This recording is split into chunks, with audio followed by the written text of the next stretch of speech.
নমস্কার, story officially চ্যানেলে আপনাদের প্রত্যেককে স্বাগত।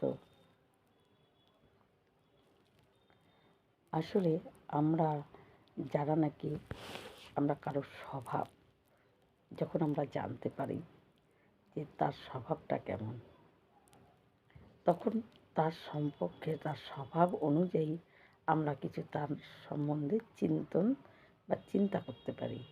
ঠিক সেই রকমই যখন নাকি এই যে ভগবানের যে লীলা, যেগুলো নাকি অনেক সময় অনেক লীলা আমরা কিন্তু বইয়ে পাই না, সেগুলো অনেক বৈষ্ণব, পরম বৈষ্ণব যারা ব্যাস পিঠে বসার অধিকারী, সেই রকম সাধু সন্ত তারা কি করে, তাদের ভাব দ্বারায় ভগবানকে তারা ভগবানের স্বভাব সম্বন্ধে অনেক কিছু জানে।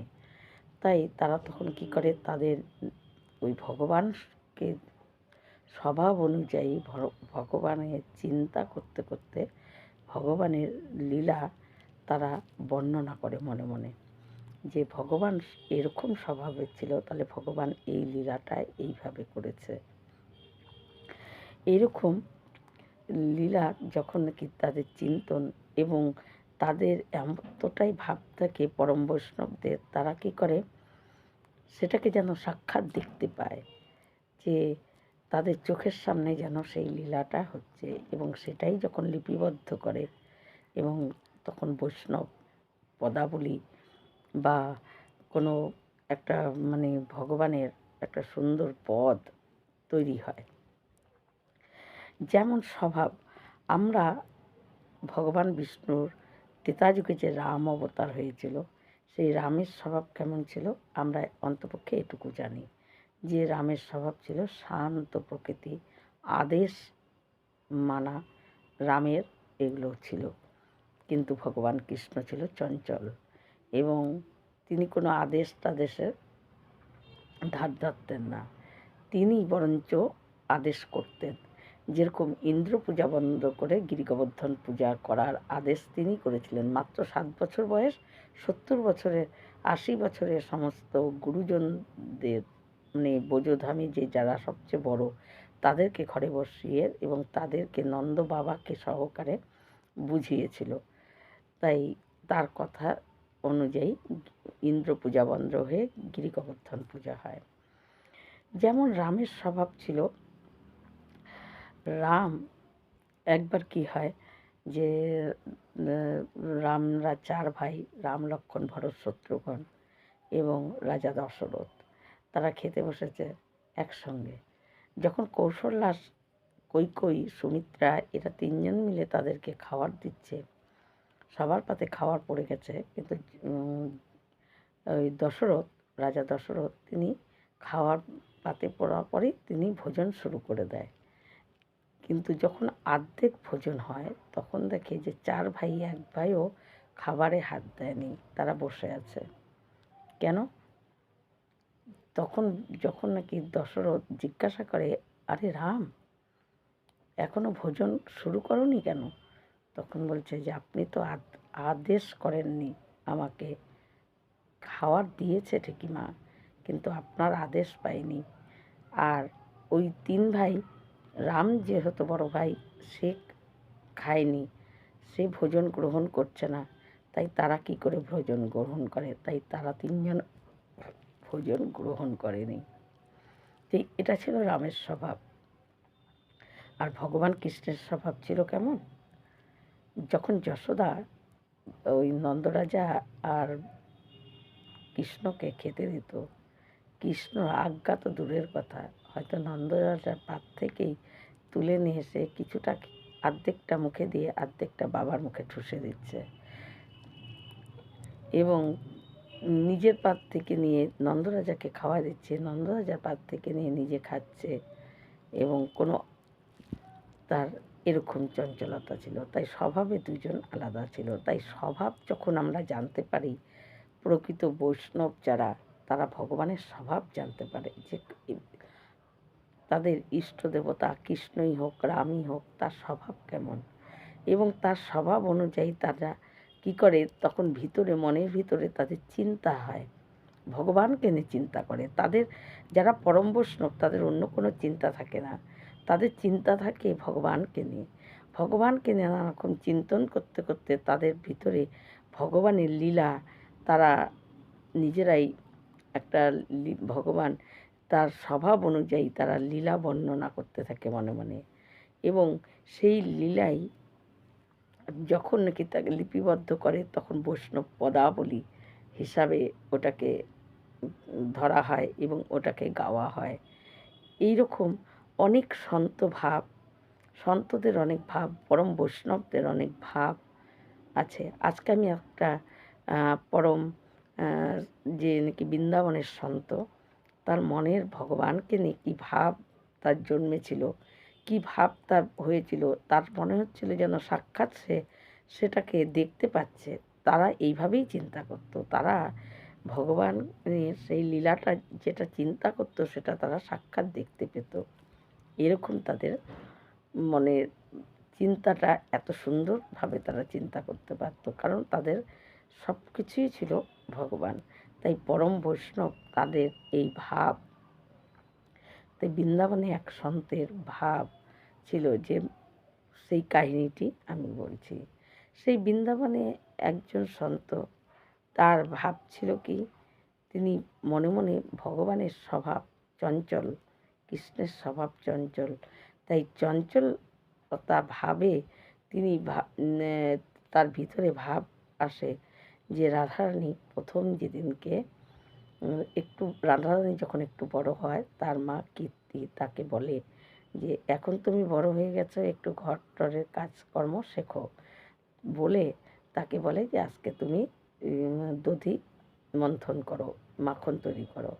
একটা ছোট্ট ভাণ্ড দিয়েছে যে ওটার মধ্যে দধি রাখার জন্য, কারণ ছোট ছোট রাধারানীর হাত এবং সেই সুন্দর হাতে চুড়ি পরা এবং খুব সুন্দর সেই রাধারানী দেখতে, সে সুন্দর নীল বসন পরা, সে কী করছে, দধি মন্থন করছে।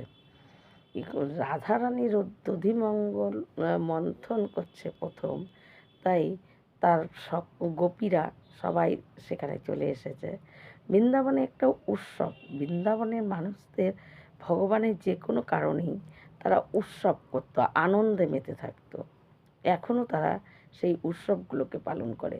আমরা হয়তো যেসব উৎসব পালনই করি না, তারা প্রত্যেকটা বিষয়, ভগবান যখন প্রথম জন্ম হওয়ার পর প্রথম মানে পাশ ফিরতে তিনি শেখেন, যে এক পাশে শোয়ালে সে আর এক পাশ একা একা হয়ে যেতে পারত। সেই পাশ ফিরে শোয়ার জন্য সেটা নিয়েও একটা উৎসব হয়েছিল। তাই বৃন্দাবনবাসী তো আনন্দময়, আর কেন আনন্দময় হবে না? যেখানে পরম আনন্দ জন্ম নিয়েছে, যেখানে পরম আনন্দ বৃন্দাবনে আছে, সেখানে তো আনন্দময় ধাম হবেই এবং উৎসবময় হবেই। কেন, ভগবানের আর এক নাম সচ্চিদানন্দ, যে সর্বময় আনন্দ রূপ যার রূপই হলো আনন্দ, সেই তো সচ্চিদানন্দ, আর সেই তো ব্রজধামে আছে, তাহলে ব্রজধাম তো আনন্দই হবে। তাই রাধারানী প্রথম দিন মাখন তৈরি করছে, সেটা নিয়ে সব গোপীরা, সে বিশাখা, ললিতা, চিত্রা, প্রত্যেকে গোপীরা চলে এসেছে। আরে আজকে রাধারানী প্রথম মাখন তৈরি করছে, এই মাখন তো আমাদের খেতেই হবে, কেমন হয়, তাই খেতেই হবে। তাই সব গোপীরা চলে এসেছে। এইদিকে হই হই পড়ে গেছে মানে ব্রজধামে, যে রাধারানী আজ প্রথম বর্ষনাতে, যে রাধারানী আজ প্রথম তিনি মাখন তৈরি করছেন।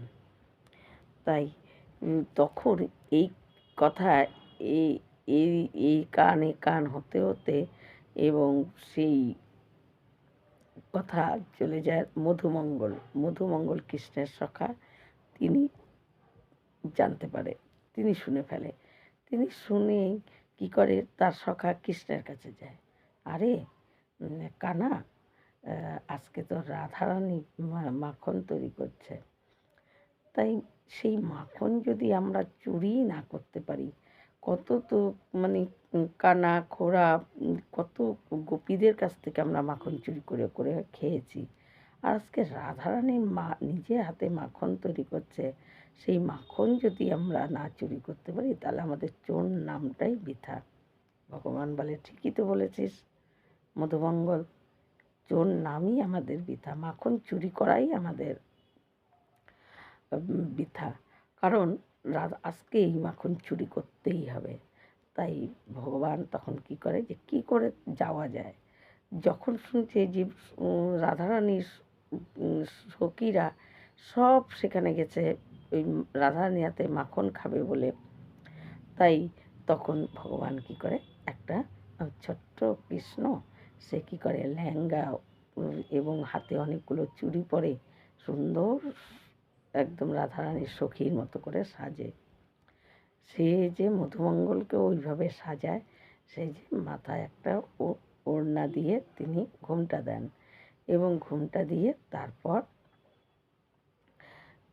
আস্তে আস্তে একদম ছোট্ট কৃষ্ণ পায়ে নূপুর পরে ছমছম করতে করতে সেই সখীদের মাঝখানে সে দাঁড়ায়। এবং অনেক গোপীদের ছোট ছোট মেয়ে ছিল, তারাও এসেছিল। তারা যেখানে ছিল, কেন কৃষ্ণ ছোট তাই তাদের সঙ্গে তার হাইটে মিলে, তাই সে সেখানে দাঁড়ায়, কেউ বুঝতেও পারে না। তারপরে যখন ওই কীর্তি রাধারানীর মা কীর্তি সে যখন বলে যে আজকে প্রথম মাখন তুলেছে রাধা, তাহলে এই মাখন আমাদের কুল দেবীকে আগে দিতে হবে, এই কুল দেবীকে দিয়ে তারপরে এই প্রসাদ সবাই পাবে। তাই ওই রাধারানী মা সব রাধার সখীদেরকে বলে যে যাও তোমরা হলো সবাই নতুন বসন পরে নতুন কাপড় পরে আসো, এবং রাধাও নতুন কাপড় পরতে ঘরে ঢুকে যায়, আর মাখন ওখানেই থাকে। আর সখীরা বিশাখা ললিতা এরা সবাই কি করে, নতুন বসন পরার জন্য এবং সাজগোজ করার জন্য যে যার বাড়িতে চলে যায়, যে কুল দেবীর পুজো হবে ওই মাখন দিয়ে, তারপর সবাই প্রসাদ পাবে।